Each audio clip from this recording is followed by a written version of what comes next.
can start tuning in. You guys talk amongst yourselves while I figure this out. Okay, sounds good. Nope. There he is. Okay. Hey, welcome.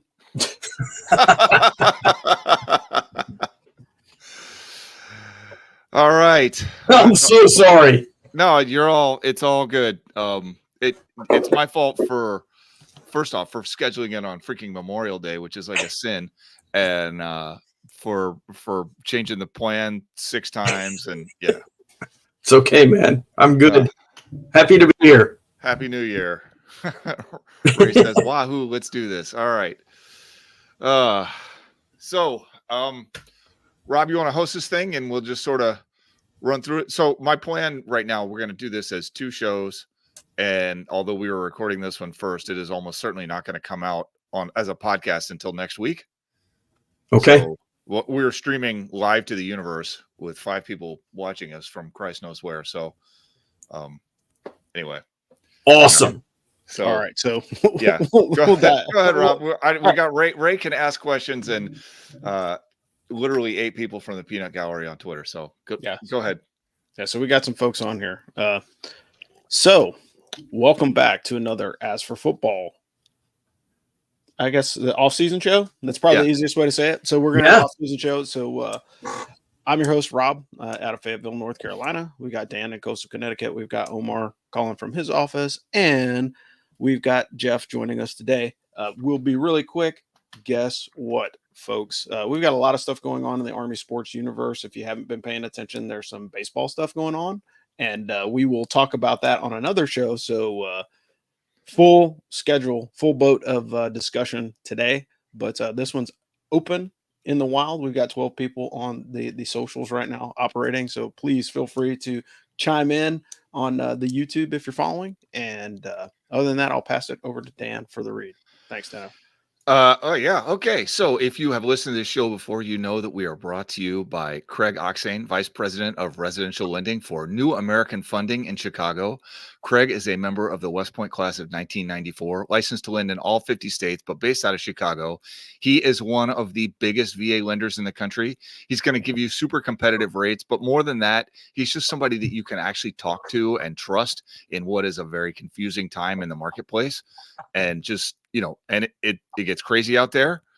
Don't deal with some random call center, some big box bank, somebody who just wants to make a buck off you. When you go to buy a house, they put literally 2 inches of paperwork in front of you to sign. And that is the time you would like to deal with somebody you feel like you can trust. And that's why you go to Craig, right? And that's how the West Point Network functions. Craig is helping us stay in business here at As for Football, and we're helping you to meet the very man that you need to meet when you're trying to buy or refinance your house. So also, Craig does not charge lending fees for veterans. That's a huge savings, like $1,300. Get that money. I know Ray is on. He has used Craig, raves about him constantly. So go to asforfootball.com, click the little link on the website. It'll take you to his landing page. Fill out a little thing, and you'll be talking to him in a couple of hours. It's too easy, I'm telling you. So with that in mind, this week, we've brought on one of my oldest friends, Jeff Powell, class of 1995. It's wild that you're on here as a guest, man. I mean, it's like a little surreal. Longtime member of the Firsty Club, though, so this is probably overdue. We have titled this show Thunder Run Revisited, but when we started talking about it, we totally weren't talking about the Thunder Run. But anyway, no, we weren't. So for those of us who haven't essentially grown up with you, tell us about yourself. So, first off, thanks for having me on your show. This is honestly one of the staples of my week on Spotify, and I'm extremely grateful just to get to be here. But just a little bit about me. Grew up in a small town in Iowa. Wanted to go to West Point out of high school. Guidance counselor said, "You're never going to make it." So I joined the Army. It was funny. Within I guess 6 weeks, somebody thought maybe I should go to West Point because they offered me the opportunity to go to the prep school out of basic training, to which I looked at them and said, "No, I hate this place. I just want to go home to Iowa." So fast forward through basic training, AIT, I get to the 82nd, which was my first duty assignment as a private. And within about 5 weeks of being there, my platoon leader looked at me and goes, "What are you doing here?" He's like, "Do you know anything about the prep school? We're going to fill out your application so you can go." And I said, "I don't want to go." And this is an amazing story. I can't believe this. And so my first sergeant took me outside and made me do flutter kicks and push-ups until I agreed to sign the application. I am not exaggerating this at all. This is crazy. And so they filled it out. We deployed to go to Cuba for 4 months to sit on the wire and listen to our counterparts on the other side, and came back. Got my acceptance letter to go to the prep school, and the response date had already passed. This is back in the analog days. And so I walked into my first sergeant's office. We were literally just redeploying, and showed my first sergeant and said, "Hey, I made it, but we didn't get this. You didn't send us our mail in Cuba, so I'm not going." My company commander walked me across to the battalion commander's office. Battalion commander looked at it, picked up the phone, called Colonel Orahood, who was the commandant at the prep school at the time, and said, "Hey, I got a trooper here that you guys accepted. He's been deployed. We didn't get him their mail. Can he come?" And they were like, "Send him." So that's me getting into West Point. Unbelievable. And honestly, every time they cut people at the prep school, I thought I was going to be on my way out the door, because I'm a horrible math student. I'm just not very good at math. And then got to West Point, and actually, this is one of the greatest parts of that story is we got our appointments to go to West Point on March 15th, the Ides of March. And they went through and they just wrecked the barracks that morning on an inspection of only the rooms of the kids who were the cadets who were getting to go to the academy, who had gotten their appointments. So everybody else who normally failed inspection, they got released. And then everybody else who normally passed was up there cleaning up their rooms. And we had like 15 minutes to get everything ready. And then they brought our appointments to us down the hallway. It's pretty wild. Wow. But, yeah. Amazing. What a story. Yeah. But West Point? The next 4 years are also going to suck. Yeah. I mean, I wanted to go probably from the time I was about 12. Wow. And didn't think I was pretty lucky to get in. So, yeah. Which companies were you in? Oh, I was in A3 when it was Pledge of the House. For the first 2 years, we led 3rd Regiment and regimental boards. Go 95. I did not get one. And then I graduated out of Elvis E4. Okay. That's funny. I was in Elvis. Well, they weren't Elvis. They were Get Drunk, See Visions, Go Naked. My first years when I was in there. So I don't even know if that motto is still hanging around. They probably would like to excise that one. Well, they're back. So they were Go Naked back in the 60s and 70s, but they were the Elephants. Yeah. So now they're back to being the War Elephants. And there's probably some stuff on that I know about that I shouldn't say on a podcast, but pretty funny stuff. Has to do with elephant trunks and stuff. But all right. So what major? You were a history major, right? No, mapping, charting, and geodesy. What? Yeah, as a dirt guy. I did not know that. Yeah, right. so you know every day. The guy who didn't do well in math decided to take on trig and photogrammetry as his life. So that was awesome. Any sports? I mean, I know you weren't a core squad athlete, but what favorite? I played rugby. Memories? What's that? I played rugby. So all right. Yeah, I played rugby for 3 years. Plebe year, played all intramurals. And during the regimental championship of rugby that spring, Mark Koppelman, our classmate, Yeah. and I were in A3, and we ran down some firstie and tackled him on a breakaway and blew up his ankle, which kept him from graduating. But after the game, which we lost, by the way, Colonel Mahan and Colonel Lingenfelter and Major Bottomley all came up to us and were like, hey, have you guys thought about playing on the big team? And Mark went up right away in the fall, and then I followed up in the spring. But, yeah. Cool. Very so, cool. yeah, kind of a shout-out right there. I'll take a second. Colonel Mahan passed away this weekend. Oh, wow. Okay. Yeah. Bummer. Great coach. Yeah, absolutely. Great grad. Built a lot of lieutenants. Absolutely. And so we graduated, and you went to your initial post. And I don't want to go like deeply into your whole early career, but just sort of take us up until you get to Fort Stewart. Yeah, no, I was a 3ID guy for longer than most people. Okay. So I went to Kelly Hill at Fort Benning. Yeah. Oh, yeah. Okay. I'm sorry. I gotcha. Yep. So when I got there, it was 3rd Brigade 24th. Mm-hmm. Yep. And then we became 3rd Brigade 3rd ID. We became the Sledgehammer Brigade. Yeah, absolutely. And so that kind of helped, kind of set the conditions for going to Stewart. That's nuts, man. I can't even imagine that. What a world. Yeah, but I went to Korea for a year in between because I was going to get out. Yeah. And my platoon sergeant almost hit me there. yeah, that's right. My exact path. Yeah. But my headquarters platoon sergeant, when I was a company XO, told me to go to Korea and take a year off before I made a decision. Okay. And so Korea kept me in the Army. Interesting. You know what? Now that you mentioned that, I remember seeing you over there. Yeah. I've forgotten that. Yep. And so and then when I was coming back, I wanted a cav assignment. Yeah. And so they offered me Polk or Stewart. That's a tough one. So and then it was funny when I got to Stewart. 3-7 was already maxed out on lieutenant or on captains. Yeah, imagine that. Shocking.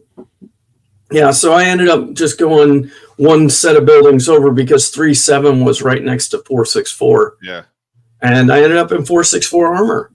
So did a tour in Bosnia right when I got there. Okay. And then when I got back from Bosnia, I took command of Bravo 464. Yep. And which was my old company. I had been first platoon leader of Bravo 464. No way. I forgot that. Yeah, which is why I felt so bad that we didn't have you on the initial Thunder Run show, because as I said, I freaking knew where you were. And when you were there, I just didn't put two and two together in the back of my head when we did the show. But anyway, go ahead. No, it's crazy. And then, so I took command in May. Yeah. And we got templated to stand up the first IRC for 3rd ID. Okay. And so for those of us who are listening and not necessarily in the military or have just been out for 25 years, an IRC is the immediate ready company for 18th Airborne Corps. Okay. So they have a heavy company, either tanks or Bradley based, that are on a 18-hour string to support the 82nd to secure an airfield. Okay. So I was the only guy in 2nd Brigade who had any experience with any of the SOP because I had been in 3rd Brigade as a lieutenant, and I had done 2 airfield seizures with them.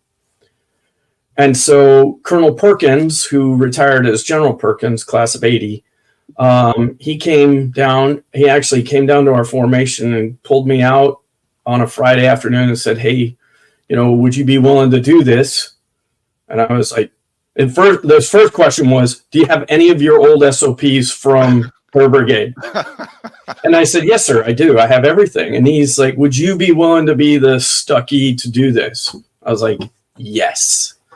And so for 9/11, I got to be the IRC and was on a short string for 6 weeks, where I uploaded those tanks 3 times for parts unknown, only to download them and not go. It's shocking that they didn't send you over there as like a heavy just in case. They couldn't support it. They were going to send us to Azerbaijan. Was one of the places they were going to send us because they were setting the support base up there. Okay. To go into Afghanistan. Yeah. I think I can talk about all that now. 20 years. I mean, it's So and they didn't have the logistics tail to support, tanks. So unbelievable. They made the decision not to do that, which I'm kind of grateful for. I probably would have missed a lot of stuff. So, and then I changed out and became an HHC commander. Okay. And I was the HHC commander when we crossed the berm. So that, and it was funny because I'm wearing, here, I'll stand up for you. I'm wearing the heavy metal rock and roll t-shirt. Don't mind that. I used to have a washboard stomach, not anymore. I just realized that. Hey, here you go. That's all right. You're 50 something and proud of it, and it's okay. Exactly. So I do have some show and tell items. So this is the map that was in every vehicle. It's unclassified, you can see. Yeah. But it was in every vehicle. It had all the checkpoints on it, all the objectives on it, so that every vehicle knew where it was going. This was one of the reasons they really wanted to go get Jessica Lynch. Oh, yeah. Because those vehicles had these maps in them. A lot of people don't talk about that. That's later in this story. But we all had those maps to go north. And so as a HAC commander, it was kind of a bummer. We were like, oh, wow, all the tanks and everybody else is going up to our right, and we're out here. Yeah, hoping for the best. Yeah, and I was fortunate because I had been to Kuwait twice as a lieutenant. And so I knew what the draw grid looked like in Kuwait. And so I brought every crew serve weapon for every one of my trucks. And I brought all the ring mounts. For people who don't know, logistics trucks typically do not come with a weapon system. And they have a special ring mount to go on the tops of the trucks in order to mount a weapon so it can at least sort of protect itself. Out of our brigade, we were the only battalion that did that. Wow. And nobody else ended up with the number of ring mounts they needed, so they could only farm out so many once they had an entire division on the ground drawing equipment. So we're pretty lucky. So the first time we actually came in contact, it was very short-lived because of the amount of weapons that just pointed at the general direction and started shooting Mark 19s and 50 cals. And that wasn't up until we were well beyond Hila. But that was one of those times that I was really happy that we had approached things differently. I took over HHC from a really great guy, Phil Wolford. Okay. And he had done a lot of live fire with the HHC. So not easy to do. I mean, not every commander is going to be like, oh, let's get the HAC up to the range. Yeah, he was. And he actually, when I gave up command, he switched over and took Alpha Company. So he's a tank company commander during the actual fight. And that's wild. I've never heard of that. Did he command two different tank companies, or it just worked out that they had him in HHC first? He just did HAC first. So did Andy Helms. Huh. Okay. Our classmate Andy Helms in 164 actually commanded HHC 164 and then commanded Alpha 164, the Wild Bunch. Okay. So, so as we went north, it got a lot dicier because the armor column comes into contact. We're still moving. Then we short halt. They catch up. We come back together around Karbala. And that's when we really first started taking fire on the ground. Right. As we were going through the Karbala Gap, that was the first time we probably experienced concentrated artillery fire because we all were driving down a causeway because of the terrain. And the artillery wasn't close to hitting us. I would say it's still not recommended. I mean, well, of my things I'm looking to do this weekend, that's not on the checklist. But it was kind of crazy because and I remember the bumper numbers. It was Bravo 123 signal. Okay. They just unasked their vehicles. They drove off the causeway and they unasked their vehicles like that was gonna help. And so my first sergeant, my XO, and I had a SOP that if we could recover a vehicle and pull it into our serial, we would. And so we started over the berm with 140-ish vehicles. And when we got to Baghdad, we had over 250. Oh, Jesus. So, and we picked up people and it was crazy. If we saw a vehicle that was flipped over or abandoned, my mechanics would get a 10-digit grid to it and go back to it and just take everything off of it they possibly could. Oh, good idea. Yeah. And we had tires I just want to say thank you to 315 Infantry. Their HAC. I had more tires than I could ever hope for because they left so much crap on the side of the road. But we got up to Karbala and then the sandstorm hit us. Yeah. And so it was like Mars for 4 days. And after the sandstorm settled, we went into Hila. And that was our first ground contact. We were we set up the field trains. We did casualty evacuation. We were in contact. I have video of us and all of our prisoners that we took. We did everything you were supposed to do for sensitive site exploitation in terms of the prisoners. Greg Kelly from Fox News and his cameramen were both wounded there. Oh, God. And they were up on the bridge when Chris Carter was taking Charlie 37 infantry across the bridge. And RPG went off and the shrapnel went through behind the cameraman's hand on the lens, went behind it, cut the lens off. So there's two pieces to the camera. And then Greg got peppered pretty good. But the whole reason we conducted that feint was we were the feint as the special operators went in behind Pala to go get Jessica Lynch and all of her friends. And so that's why we went that way. All right, so let's rewind a little bit. I asked Ray this question, and so I want to come back to it because I thought it was kind of insightful. You guys sat. My memory of this is that you sat on the border for months. At what point did it become real, and you realized you were actually going across the border? And because for the longest time I was like, surely this isn't actually going to occur, but you must have known this is actually going to occur. So that's a great question because I think it depended on when you arrived. So in November, we arrived right before Thanksgiving. I got on the ground in Kuwait 4 days before Thanksgiving. Okay.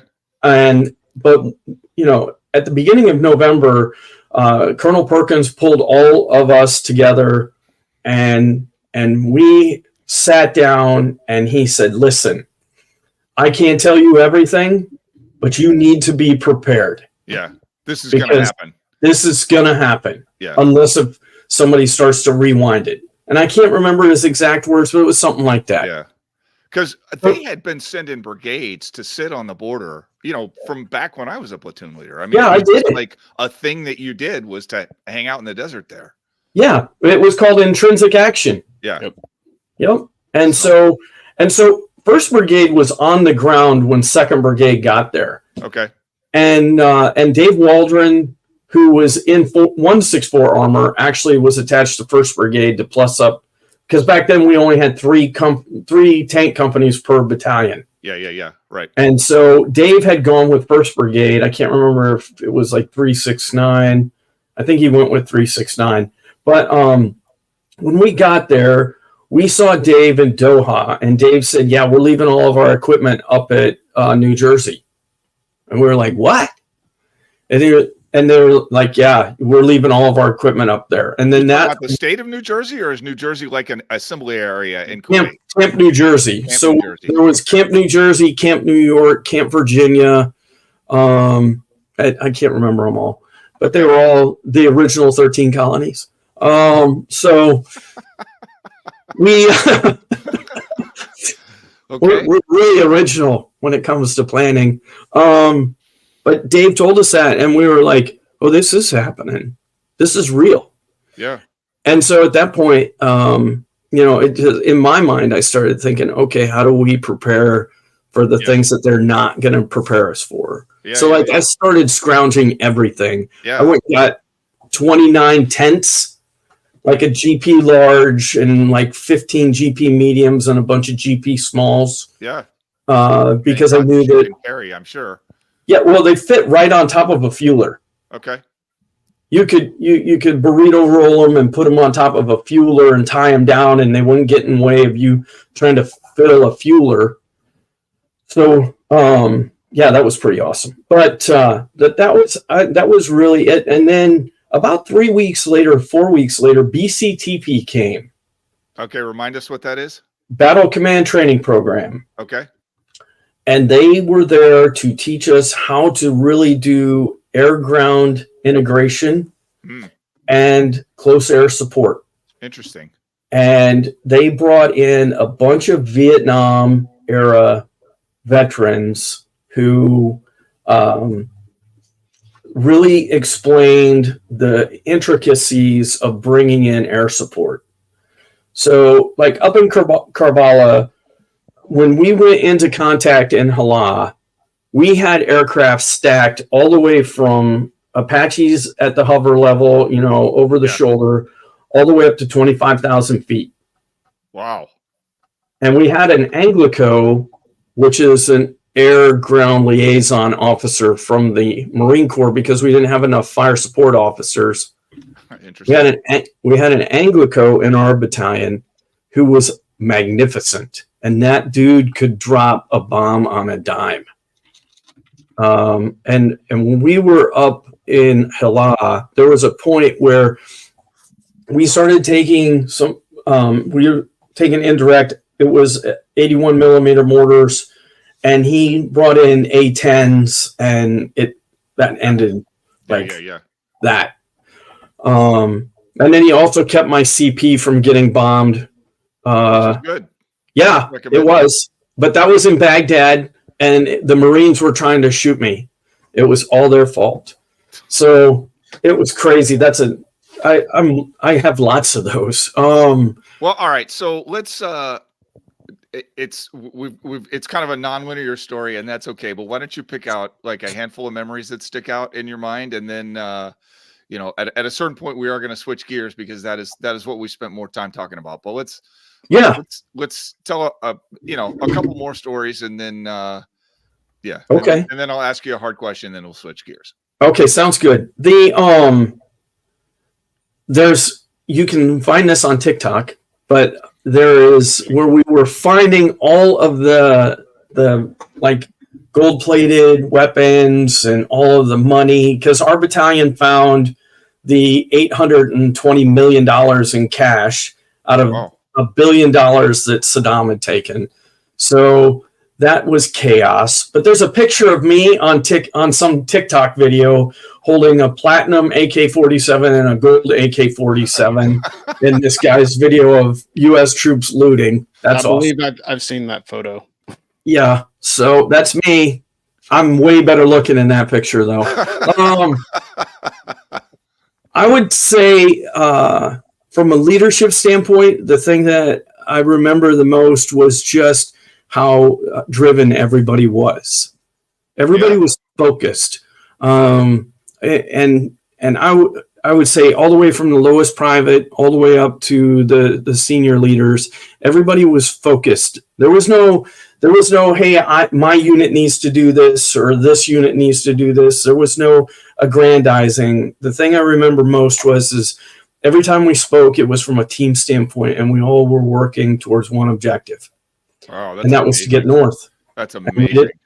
And so, I just finished my third Band of Brothers book, and I've enjoyed the series, and I've enjoyed reading all three books now. And so, what I would say is Dick Winters was not a unicorn. Sure, our army is made up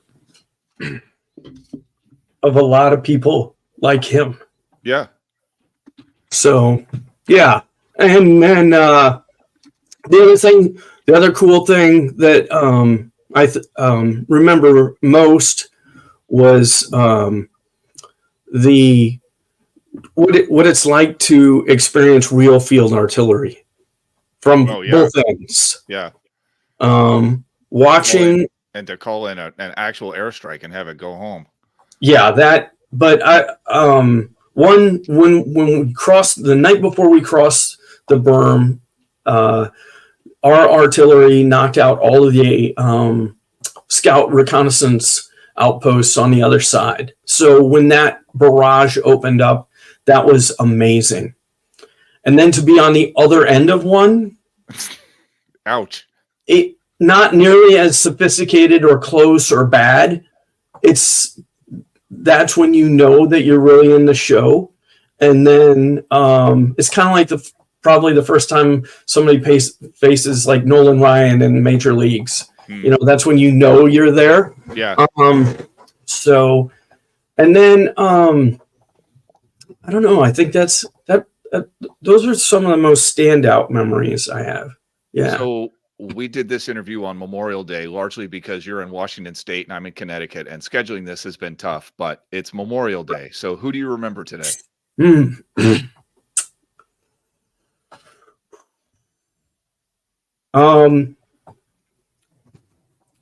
Hans.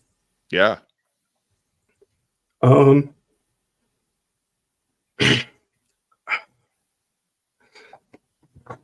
Man, I didn't mean to put you on the spot. I do love you. You know that, right?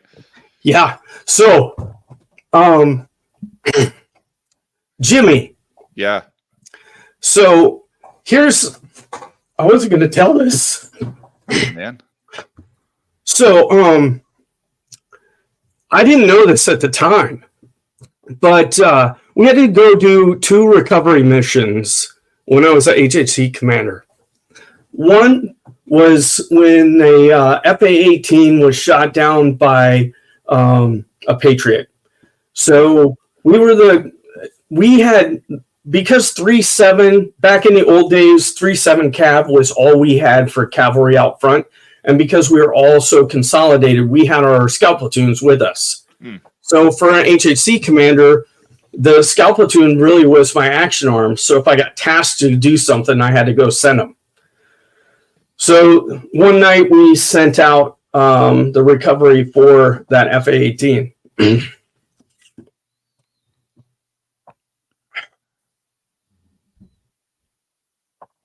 I didn't know this until well after, but we were sent out to recover a helicopter. And it was Jimmy. Oh, God. And I did not know that until we were in Baghdad, probably May. That's awful. And it was like, but yeah. Just so you guys know, Hans Kurth is our classmate, and Jimmy Adamowski was also our classmate, and they both passed in Iraq, obviously. So, but Hans was awesome. Yeah. Hans was, I didn't know Jimmy at West Point, but Hans and I were in A3 together. We called him the Kurgan. He had to be probably the most physically fit guy I have ever met or seen.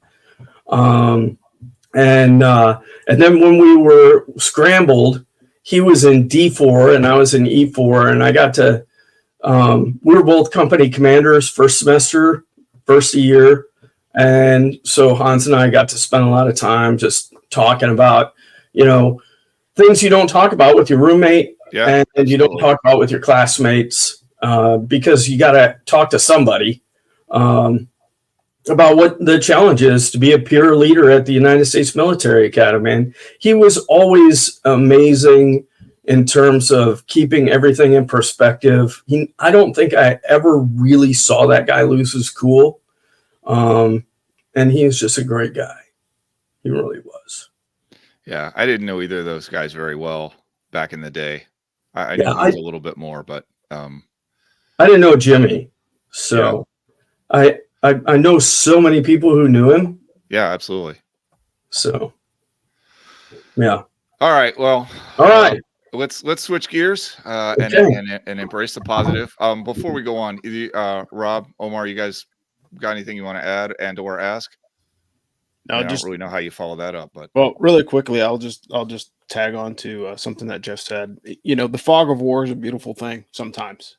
Because you have the opportunity, you hear things, but you don't know exactly how deep it goes, right? And so sometimes it's better not to know, because being an organization that actually lost 3 soldiers on the first mission, it always changes the tone, because inevitably the person that gets hurt is the person that has the most connective tissue in the organization. And I don't know why that is. And it's either by happenstance or it's like a challenge from, the higher power to get everybody to unify and fight better. But like, there's always like that one person like, oh man, guy gets killed. And it's like, oh my gosh, he was the best man in my wedding, or we were best friends, or we grew up together. We took this trip to the beach, or there's always a great story behind that person.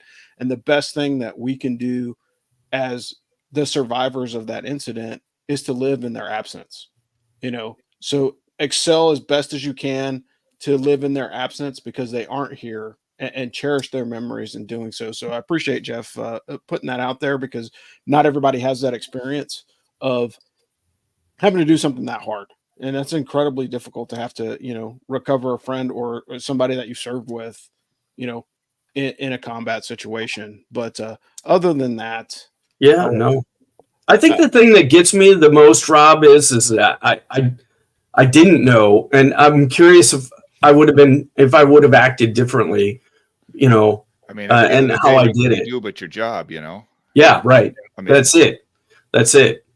And that was the crazy part. But I mean, over the course of, it's hard to believe we fought for 20 years. Yep. And over that time, there's so many people. I mean, the note I sent out to our society, really, I try to capture that today. So, yeah. All right. So that's a good segue. So the thing that we ended up talking about when we were on the phone talking about this call was Army Navy tickets, and like how the Academy funds it's I know it's like 180 degrees. We're gonna go completely the other direction. But this is like I'm like, okay, well, you're gonna come on for this Memorial Day show, and immediately the thing that we start talking about is like these Army Navy tickets. Yes. But so set us up, because I know that you became the Soup's aide, General Caslin's aide. Yeah. But, give us like the 30-second rundown of how you wound up getting there. No, so the first, I'm not to correct you, but I was the Soup's XO. Okay. Completely different job. Okay. Because I knew General Caslin. General Caslin had hired me to be his division chief of plans when he was the 25th ID commander. He didn't know me from Adam. Okay. And I didn't know him. And so he and I just developed this amazing relationship. And he honestly is the number one leader I've ever worked for in the Army. Awesome. Hands down, bar none, the best. He is the best at everything. He's a great communicator. He's physically fit. He is mentally sharp. He is everything. And that's what made him the Soup Daddy. Yeah, right. You could tell it. I mean, you could literally see it on TV. It was, I have no trouble believing that. So, I mean, when a 59-year-old man can get out there and outrun an 18-year-old cadet, I mean, come on. Yeah. Come on. Yeah. And, I mean, out push up them, out sit up them, out lift them, out sweat them. You know, he is the epitome of what you hope every leader is in setting the example. So, you know, I was very lucky to get to go and be his XO. I asked him for career advice, and he offered me the job to come to West Point for the year in between command and the War College. And so I took him up on it. Yeah. I honestly thought it was going to be an easy job. I don't know what the hell I was thinking because I knew how hard he worked. So we worked 6 days a week, and we typically worked on weekdays. We probably worked 14, 15-hour days. Oh, God. And we spent a lot of time on the road, and I'm grateful to my wife for really putting up with that because it was really a Sam's grad. Nice. I'll come back to that. So but my wife really had to shoulder the burden while I was at West Point, coming out of command. So I remember talking to you, like, I don't know if we were actually talking or texting or what, but you'd be like, yeah, I'm at Kent State watching the Army football team get freaking destroyed or whatever. And I was like, I've been watching it on TV. I turned it off because it was god awful. Oh, God. I really felt for you. That game sucked so bad. And it wasn't just the game, it was the weather. It was the nastiest cold rain. Oh, God.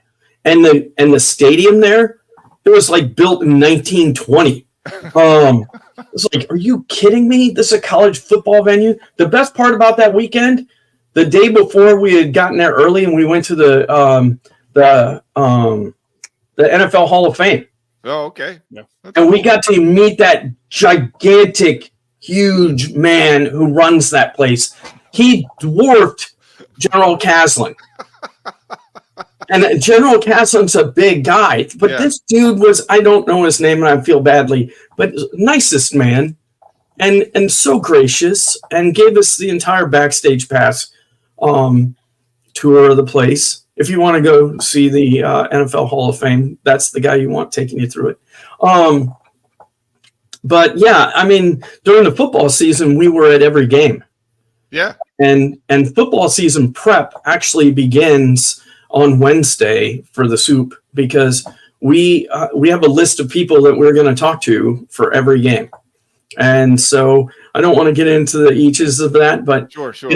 It's a major, institution. It's a college, it's a university. And one of the keys is for us to go out and meet people who can help us meet our mission.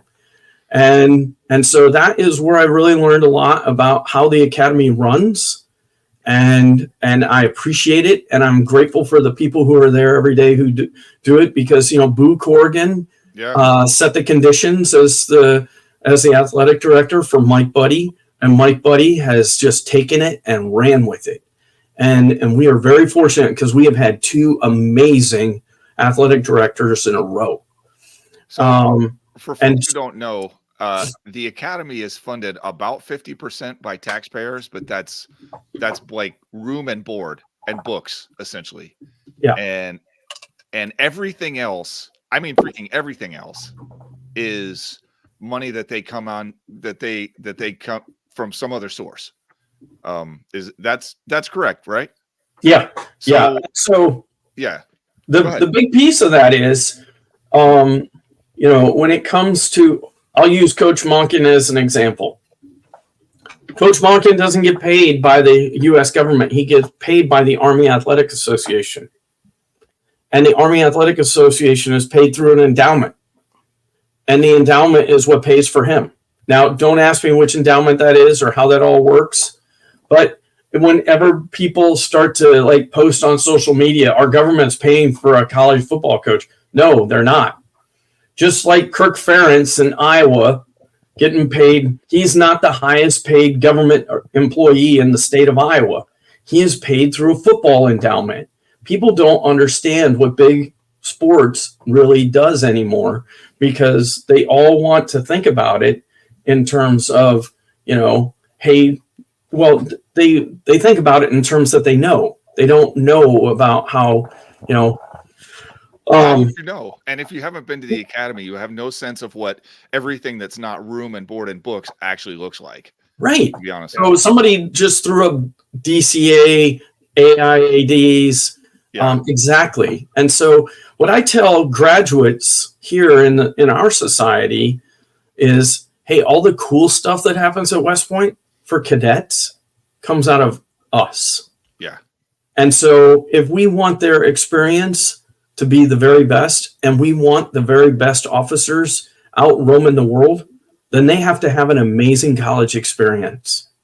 And that college experience, if I don't care what they do in the summertime, if they're in uniform, that doesn't matter to me. If they can go spend 3 months in Chad, digging wells and learn how to provide clean water to people, that means that if they have to provide clean water in Iraq during combat operations because the entire water system's been knocked out because we bombed it inadvertently, then we've planned we actually have people who know how to do this, and so it's one of those things. So when you start talking about, I'll roll back here. So the best thing about working with General Caslin was he allowed me to be in the room when a lot of conversations were had. There were only 4 times where he was like, Jeff, you have to sit out here. Interesting. 2 of those were with the Vice Chief of Staff of the Army because it involved his own career, I imagine. I don't know what they talked about. I didn't get to go in. One of them was with admissions because admissions decided they didn't want me sitting in the room because they don't want you to know what the formula is to make Coca-Cola. And I can't remember who the 4th one was. But the key was just being able to take all of the information and understand how big the picture really is at West Point. And the picture at West Point, and this year's Army-Navy tickets probably displays that more so than anything, is when Boo Corrigan masterfully, and oh, by the way, I fought him about this, and we had some heated arguments about renaming to Army West Point. When I saw when that packet came across my desk the first time to give to the soup, I lost my mind. And he's a Notre Dame grad. Interesting. Okay. And so I asked him point blank, hey, sir, should we rename Notre Dame next? And he just it was like, and he took my comments, and then he very, very eloquently and adroitly addressed them. Really? Oh yeah. I can't believe he didn't just, I know, in all honesty, I can't believe he didn't just big time you, like, thank you for your opinion. He wasn't that kind of guy. And I'll bet you he's not that kind of guy at NC State. That's not what makes success. Yeah, that's and so he listened, and then he argued each one of the points, and he said, you wait and see. And now look, this symbol, wrong side, this symbol, I'm looking in the thing. This symbol, what is like the 4th most recognized? Right now, that one in college athletics. Yeah, that one worked. I remember right after it came out, I bought a T-shirt and I just went running around Stratford, Connecticut, and 2 people saluted me. I had a beard, dude. I was 30. I was like, "Are you kidding me?" So it's there's a lot of thought that has gone into this. So now, as we're branching out, and everybody made the call of, "Hey, can we get to other stadiums? Can we go other places and watch an Army-Navy game? Let's get this place all around." Well, there's a trade-off for that. Yeah, absolutely. And when you go into an NFL stadium, the people who get first crack at those tickets are not grads. The people who get first crack at all those tickets are their season ticket holders. And so, because guess what? It's a big moneymaker for them. It is. I'm sorry. Did you see Ray's comment? He just had to dunk on me. That was funny. What did he say? I gotta get. The best part is when Dan corrected their salutes.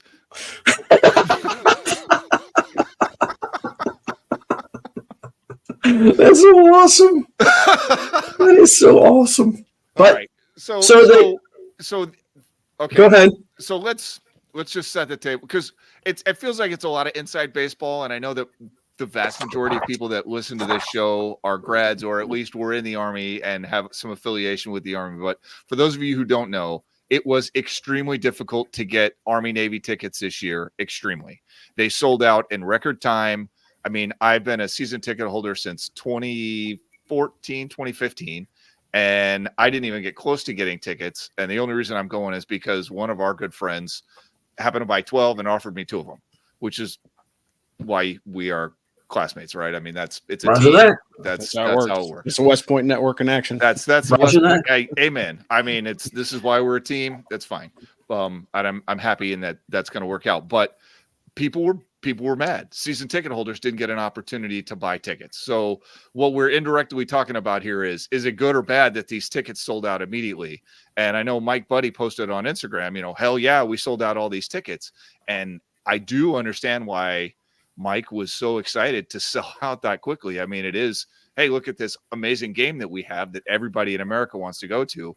But on the other hand, is this becoming like the Super Bowl where, quote unquote, average fans, and to be honest with you, it's a reach calling West Pointers average in anything, but our average fans being priced out of the market here at Army Navy. So anyway, go ahead, Jeff. I guess my question to people I don't guess. I've asked people, would you prefer we still suck and there's plenty of tickets? Yeah, for sure. Yeah. I mean, or would you prefer that, hey, people actually want to come and see an Army football game? Yeah.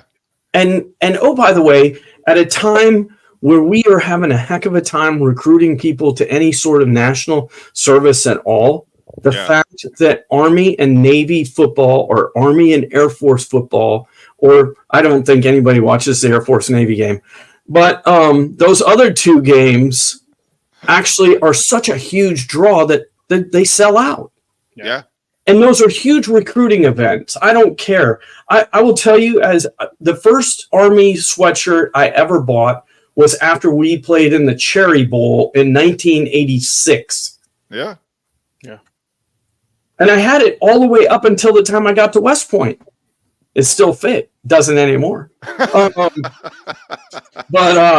I just, it's one of those things. I got, as soon as the meme went up that they had sold out, I got 5 contacts as a society leader of, hey, what's going on? I'm like, the game's popular. I mean, we had 5 watch parties here in Washington State. 5. I'm jealous. And so, I mean, we filled one bar here in Lakewood, right here near my home. We filled a place up in, well, we didn't fill it, but we had a good crowd up in Seattle. We had another good crowd at one of the casinos, and I can't remember where the other 2 were at. But you know what? It ended up being about 160 grads total. Yeah. Watching the game. Oh, the other one was actually in Tacoma. We've grown. And so the best part about that is there's a lot to come out of this as a positive, other than I didn't get my tickets to the Army Navy game. And that is that America is actually watching an Army Navy football game. Yeah, that's very true. And I will tell you, and I'm going to reiterate this. I know I already said this because of what my current job is. There's a complete disconnect between us and the younger generation. That's the truth, unfortunately. And they don't understand a sense of service.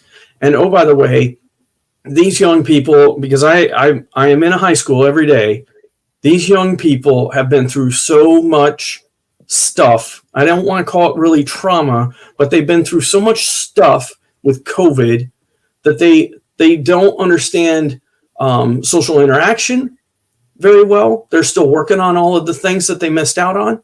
They don't understand community service, and they don't understand what it is to work together as a team. And that's not everybody. That's not a huge blanket statement, but I would say that's a unique challenge that we have with this generation that hasn't existed in a long time. And And so I'm so happy we sold the game out. I really am. If I was going to go to a game, I wanted to go last year to Foxborough. That was an amazing game. You definitely should have gone to that one because it Yeah. was a riot, man. But at the same time as being a president of the society here, I feel an obligation to be at an event here. Yeah. So, and then I got like 3 invites. Hey, will you come to this one? Hey, will you come to this one? And somebody said, well, you could drive from one to the other. And I was like, then I'm missing the game. Okay, so let's rewind. Let's circle back. You are the president of the West Point Society of Washington, Washington State, the whole state. The whole state. Okay, that is. I was trying to figure out if it was just Seattle or just No, because we have a West Point Society of Connecticut, and I don't want to badmouth this society. Some of the guys are really great, but I wouldn't say it's super active, and it's a smaller state than Washington. And oh no. It's so we have about 670-ish grads up in Seattle. That's a lot. That's a lot. Yeah, we 640 down here in the South Sound that are not in the Army on the post. Okay. And then we have approximately 450 assigned on the post. Wow. And then we have 379 on the other side of the mountain range. And if you want to start a society, good luck, because it's hard enough to run one. Because I've had the Seattle crew a couple of times say they want to have their own society, but that's a big muscle move. You got to have some earners and some workers and some heavy hitters who want to do that. I'm very fortunate because I have a lot of 2007, 8, 12, 11, 12, 13 grads who are extremely motivated. I've spent a lot of time talking to them during the week.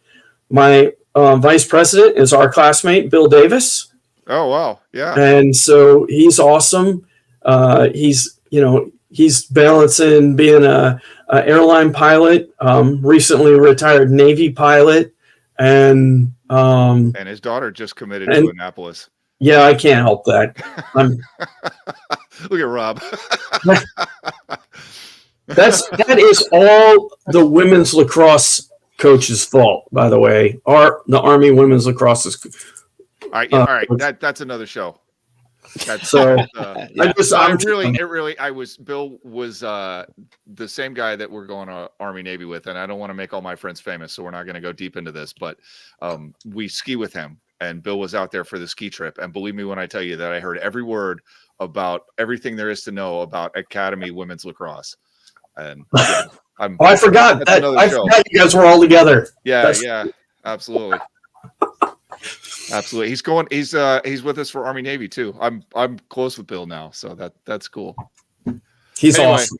All right. So, and in your day job, you are working with young people. Yeah. So after 3 years of failing to become a real live consultant on my own, be like that. It's okay, man. Sometimes you fail up. Okay. That's fair. And I did. And so thanks to Bill Davis, was offered the position to build a brand new Army JROTC program at Sumner High School here in Washington. And so I'm the senior Army instructor for Sumner JROTC. Brand new program. So it's awesome. What an amazing opportunity. In all honesty, that sounds awesome. I love it. I get up every day at 4:30 ready to go. God almighty. That's awful. You're one of the only people I've ever met who gets up before me on a day-to-day basis. That sucks. So yeah. And actually my alarm goes off at 4:30. Tracy makes sure I get out of bed. But no, it's awesome. And it's I'm able to, when you're trying to consult people our age on leadership, they have so much baggage behind them that they're not interested. But I got 37 hungry minds every day that, only 2 of them are a pain in my butt. The other 35 come ready to go. And that's a fairly good percentage. And this next year, I'm going to double my size. I'm going to probably get between 60 and 75 total. Wow. And that's not because of me. It's because I have a great group of young leaders that, have actually gone out and recruited people to join our program. And for people who don't know, Army JROTC, our mission is to motivate young people to be better citizens. That's it. Okay. My job is not to, get them to join the Army or join the military. It is all about just being a better citizen. And, it's fun. That does sound amazing, in all honesty.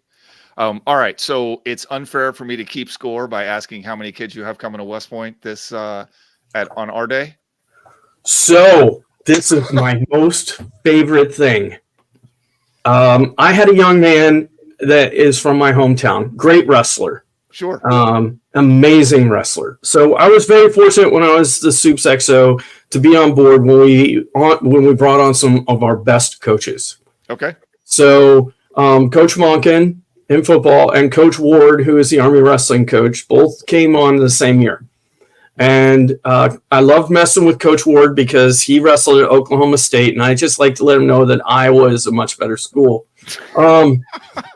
And so he and I developed a really good relationship. And this last year, not this year, but junior year, one of our kids from my hometown in Britt, Iowa, Kellen Smith, he wanted to wrestle Division I. I'm so excited about this. I have a hard time talking about it. It's like my own kid going.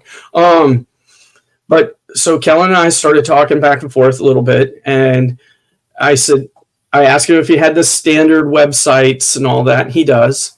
So I wrote Coach Ward and I said, "Hey, Coach, I'm gonna just send you a name and send you some links and give you an opportunity to meet a young guy that I think would be a great addition to your program." And Kellen is going for our day on July 1st. That is awesome, man. Yeah. I hesitate to say congratulations because you're not going, but that's awesome. I'm going to see him on A Day. Okay. So I go every year for the West Point Leadership Conference. And so the finale of that week is A Day. So this year for my program, though, I don't have anybody going because I actually only have 5 seniors, but I am very proud to say that I had a young guy who had enlisted in the Army, and they had put him in a Patriot MOS. Okay. This guy was a beast. Okay. And so we had a long talk, and I told him, if you don't want that MOS, go in and tell your recruiter, I want to change. So Rob, get this. You will love this. Yep.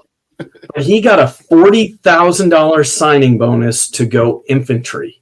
Wow. With airborne option, and his two duty stations of choice, Vincenza and Alaska. Wow. That's a pretty sweet gig. Are you kidding me? And so that's the one I could care less about anything else at that point. I mean, I got a kid to see his potential. He's actually, we did this thing called the JROTC Cadet Leader Challenge on JBLM 2 weeks ago, and our barracks were right down the street from 2nd Ranger Battalion. And so nobody really knew what it was except for a few of us older guys. And Steph and I were sitting out there on the curb one evening after training, and I was talking to him about it. He's like, "Are you kidding?" I was like, "Nope, that's where you're going to live." Because he's really wanting to get into Ranger Battalion eventually. Yeah. And I said, "There's your new home right down the street." So what's Seth do? He walks down there. I was like, "They're going to shoo you away." Yeah, they're not going to let you in the fence. But no, that's it. I think next year I'll have one guy who he's actually going to the summer leader experience for Coast Guard. Okay. This summer, and he wants to be a coastie. And I have 2 kids that open their files at West Point this year. Okay. So we'll start the application process. So I actually rejoined the field force. I am at large, and I only focus on JROTC. Nice. You guys got anything else? We've kept Jeff for about an hour, so we can. But questions. I don't have anything. Omar, how about you?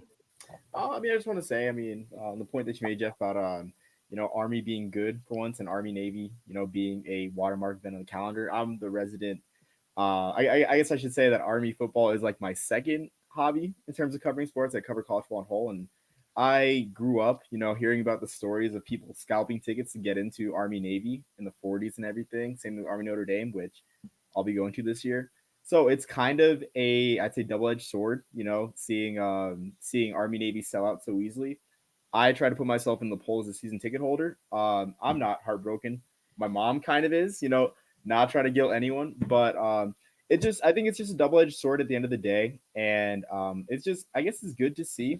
I kind of wonder, though, if there is a venue in the future that may be big enough to accommodate all these ticket demands. But that's what I have to say about the Army Navy topic. No, I personally, I want to see it at Arrowhead. Okay. That's fair. Because I think Arrowhead is a bigger stadium.